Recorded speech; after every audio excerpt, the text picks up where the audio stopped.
And the principle of this is a bit of a smiley, happy picture, but first of all, you have to see yourself. You have to see what you really are, who you are, what you're doing here. See yourself as what you really are. That's the first step. You can't do anything about love or anything like that unless you first see yourself. At a deep level, see yourself. Understand where you are, what you are. See yourself. Then you can begin to accept that, flaws and triumphs. Accept the whole thing, no problem. Then this process can begin. This portal here in your body, this bridge portal, this portal of sovereignty and of connection and of compassion and love, can start to open up with regard to yourself. You can start to say, you don't even need to use those words if those make anyone feel funny, but you can say that about yourself. Yeah, it's cool, it's brilliant, there's a deep connection. That's love. Okay, I do. And then, most importantly, you can start to know yourself. Everybody, there is no more delicious thing for a human being to be known by another human being. Feels like the most wonderful thing. And yet, this too is an illusion. Because you can only be known to the degree that you know yourself. If you do not know yourself fully, do not expect anyone else to do it for you. If you can't do those things for yourself, what happens? Do you see me? Do you know me? Do you love me? Do you accept me? We've all done that. We've all been there. It's all part of our growth. We fall into this illusion because we can't do it for ourselves. Only when you've done it for yourself can you properly share that with somebody else. This is part of that purification. All the interesting stuff, the mysticism, forget it. If you can't do this, you're never going to make contact with it. This is key. Knowing this information can help you rewire. And so the principle of that, I see me, I accept me, I love me, I know me, that is emotional adeptness. That is the first stage to purifying that vessel. Not making an enemy of your emotions, not destroying your emotions, not suspending them, not amplifying them, becoming adept with them. And as they rise and flow in you, like energy through the universe, you're not going to be a love machine every day, and you're not going to be a love druid every day. You're not going to be bright every day. You're not going to be dark every day. That flows, that changes. So sometimes you have more capacity than others for those things. The adeptness, when you have those things, you can move with that flow. The chief thing that people get tripped up by is this woundedness. Most adult men and women, all of us in this room, carry deep emotional wounds for mostly our whole lives. And the majority of those wounds are created in the first 14 years of our life. I would say most of those are created in the first 7 years of our life. And they usually emanate from some sort of trauma we experience. Something in the home, with family, friends or school. It's usually very close, where you would hope that wouldn't happen. And of course it comes from where you most want love and acceptance. You find those things come and get you right in those places. And just to momentarily just put a little bit of humour on that, I saw this little comic strip a while ago which I just want to share with you. It's the Adult Children of Normal Parents Convention.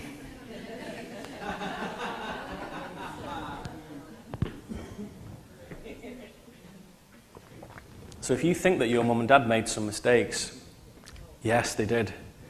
If you think that your guardians, your aunties and uncles, your grandparents, your teachers, the people who had stewardship of your safety and your education made mistakes, yes, they did. Yes, they did. Everybody does it all the time. Now, the problem is with this woundedness, when those wounds come, we tend to think it's us, it's our fault somehow, and we've done something wrong. And the wound that we carry is because we weren't good enough. It's funny that some people feel that way. And so when you get a wound at a young age, right, that is a cute picture, but look at that face, right? Every single person in this room has done that at that age. Something occurred where it hit you in the face, this emotional punch, and knocked the teeth out the back of your head. And that is powerful at that time of life, extremely powerful. Being exposed to physical, mental, emotional shock when the mind is at such an impressionable age and you realize the world isn't a magical fairy tale, that results in the formation of crisis response wiring. You put something in place at that age to avoid that thing happening again. And it's an involuntary, totally involuntary defense mechanism. And it stays in place. It stays in place. And it's designed, of course, to avoid any similar experience ever making you feel like that ever again. It's understandable that that tactic would be employed by the brain to protect oneself. The problem is, of course, that decades later, the old response wiring is still in place. So when that little girl grows up to be a woman, it's exactly the same thing. It's still there 30 years later, 60 years later. She's running the same crisis response wiring. And when she comes across those situations, it hurts like hell. It's the same pain, the same pain. And it can be activated very easily. It can be triggered by an emotion, a sequence of words, a smell, a colour, a movie. Anything that was in the environment at the time when the initial trauma was created will trigger it again. And if it's unresolved and unidentified, guess what happens? It's the same tears falling down your face, and it's the same pain. It's not changed. When consciousness flows through that old wiring, the old pain arises. It conjures itself into your brain. Even though you're more sophisticated and cultured and you think you know loads of stuff, it cuts through all that shit in like 1 second flat. And your body and your consciousness profoundly contracts, and that pain becomes a multi-dimensional pain. And the reflexive response to deal with that is some form of attack or some sort of shutdown. So some people deal with that by being aggressive. Fuck you, you know. And other people deal with it by shutting down. It's one or the other. And that can take many different forms. So to some extent, it depends on the personality and the background and the environment. So some people get angry. Fine, we all do that. Some people walk away. Some people hit people. Some people get drunk. Some people go to the bar and pick someone up and go home and shag them. Some people play video games. Some people become emotionally cold. Some people constantly joke about everything. Everything's a joke. Everything's a joke. It's not appropriate, that. That is a shutdown. That is an emotional shutdown. So this woundedness, how do we combat it? Here's how. Understanding woundedness is key to purifying your mind so you can flow through this. First thing, understand that all wounds are passed on. The person who wounded you, that wound was passed on to them. The person who wounded them, it was passed on by someone else. So let us take an example that a father smacks you around the face one day and knocks you around the kitchen, and that's going to traumatize you for the rest of your life, for everything that represents that incident. That wound was passed on to him by somebody, and that wound was passed on to him by somebody. Understand the nature of woundedness is that it likes to transfer itself like a virus. It wasn't his fault.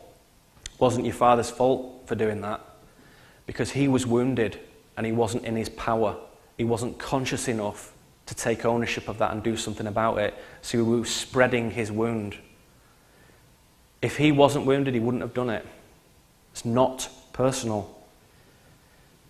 It's not a personal thing. It never is a personal thing. You might say, well, it was him who did it and he didn't have to. He did have to, because he was wounded and he was disturbed by that wound, and his mental structure was fractured by that wound. Wounds like to resonate with other wounds. So if you get like a load of miserable, cynical people together, they enjoy it, don't they? Yeah, fucking yes, yeah, she's a bitch. I know, I hate her. She's horrible. I know. God, I've always hated her. You know, and it comes out and it wants to express itself, and all the wounds are going, woo, woo, woo. We like this, we like this. So those wounds like to communicate with each other. That's why the father hits his son, because the wound of him being hit wants to communicate with another wound. How do we dissolve them? Wounds can be dissolved, and it is not difficult, but nobody ever teaches us this. Okay. Becoming aware of them is the first stage. Become aware of this process. Know that you have some of these. There's usually one or two big ones and some little ones. Deal with the big ones first. Become aware of them. Become conscious of them. Resolve to no longer maintain them. That's an act of will. You say, maintain them? Why would I maintain a wound? The reason is because when you're busy maintaining your wound, you at least know where you're at. The martyrdom of being wounded, look at me, see my burden. Oh, woe is me, look at my pain, I'm always having a shit time. This is who I am, this is my identity. That actually offsets the wound, the pain of the wound, in doing that martyr role. Don't do it. Resolve to no longer maintain that. Resolve, first and foremost, one might say, be the person who no longer passes that wound on. Be that person. Are you going to pass that on to your kids or your friends? Don't. Resolve to not pass it on. Break that cycle.